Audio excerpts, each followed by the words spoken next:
Salut à tous, c'est Panda de la chaîne, bienvenue sur cette vidéo qui aujourd'hui va parler d'hypnose hellmanienne et d'un nouveau projet que j'aimerais mettre en place et que je vais mettre en place concernant l'étude des livres importants d'hypnose hellmanienne et du courant hellmanien. Euh, alors, l'idée m'est venue en écoutant John répéter à longueur de temps, c'est bien de lire les bouquins, c'est mieux de les étudier. Et il est vrai que maintenant, en France, on a la chance de voir se développer un peu plus l'hypnose hellmanienne, ce qui n'était pas le cas il y a 10 ans. Et je suis super content de voir que ça éclot, que les gens connaissent, ou en tout cas s'y intéressent, même si ils peuvent rester dans leur courant, ils se disent «Ah tiens, il y a autre chose». Euh, Voyant aussi qu'il y a de plus en plus d'écoles qui proposent de l'hypnose hellmanienne, et ayant eu la chance d'aller un peu partout étudier avec des personnes on va dire, de ce mouvement-là, ce qui m'intéresse aujourd'hui, c'est revenir à la base. C'est revenir à ce que Hellman lui-même a écrit dans le seul bouquin qu'il a écrit, Hypnothérapie. Comme je vous l'ai déjà dit, le bouquin est pour l'instant simplement en anglais. Et je vous ai également parlé d'une éventuelle traduction. Maintenant, il faudra voir si John Butler peut et est OK avec cette idée-là, même si pour l'instant, il semble plutôt ouvert. En attendant, il est dommage pour les francophones qui ne savent pas lire l'anglais de ne pas pouvoir comprendre un petit peu ce que voulait dire Hellman. Alors mon idée, c'est d'aller dans l'étude de ce premier bouquin, donc d'hypnothérapie. Après, j'aimerais bien le faire avec Gilboyne, etc. Et vous donner chapitre par chapitre, mais là, ça sera vidéo par vidéo, parce que je ne vais pas faire à chaque fois un chapitre, ça sera une partie du chapitre, et je vais vous donner les points que j'estime importants, donc filtrés complètement par ma perception des choses, pour vous donner un petit peu l'idée globale de ce que voulait dire l'auteur et sa façon de travailler.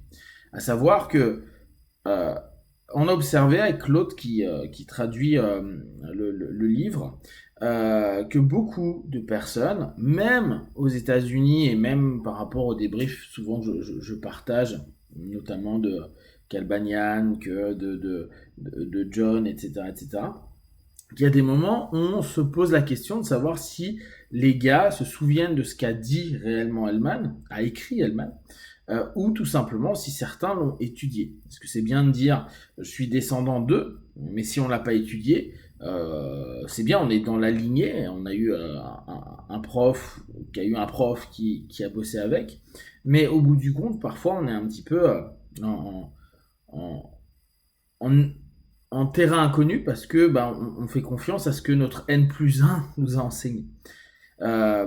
C'est comme dans le courant ericksonien, c'est qu'il y a les collective papers qui sont intéressants parce qu'il y a beaucoup de choses qui ont été traitées, vues par Erickson, après qui ont été parfois un petit peu distordues par Rossi.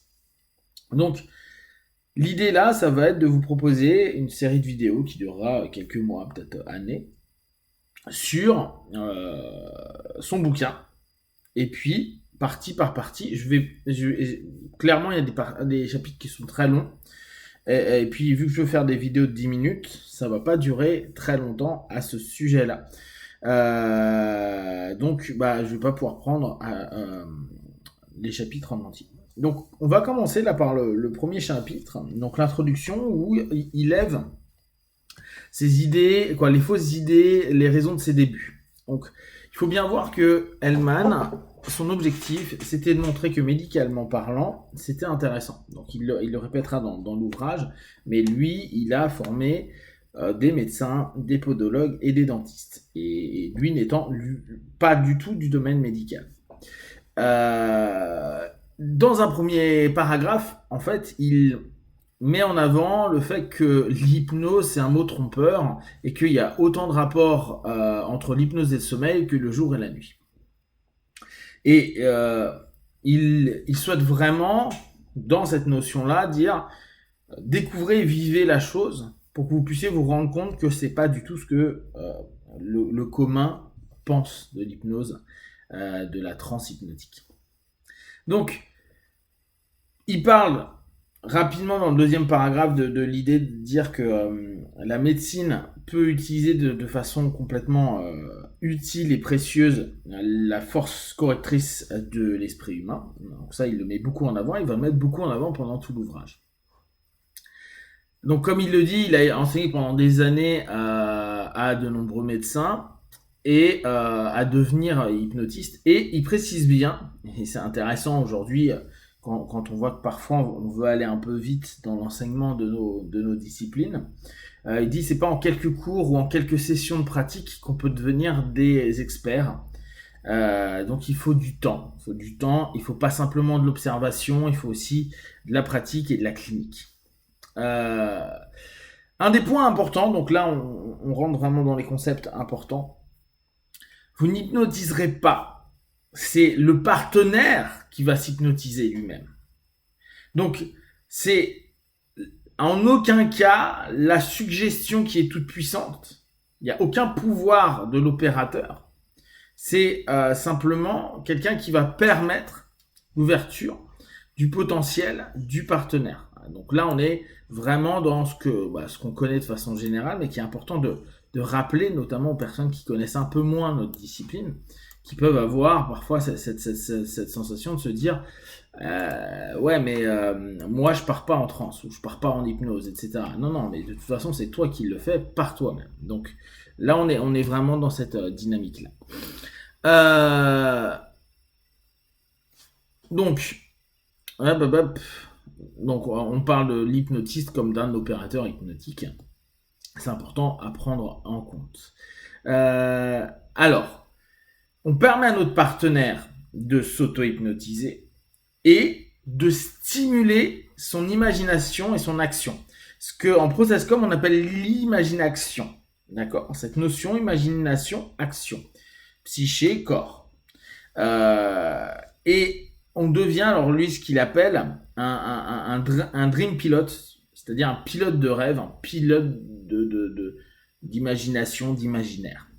Donc c'est important de voir que l'opérateur, à ce moment-là, il est juste un pilote pour que le partenaire puisse stimuler son imagination et son action. Et là encore, il répète qu'il ne faut pas confondre la capacité de pilotage avec un pouvoir.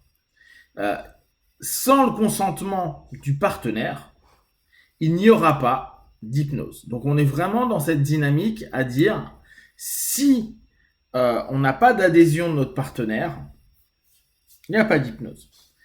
On peut contourner, on peut faire ce qu'on veut, mais pour lui, il faut qu'il y ait de l'accord complet, inconditionnel, et on verra ultérieurement qu'il n'y ait pas de peur. S'il y a de la peur, on peut ne pas s'orienter vers sa transe.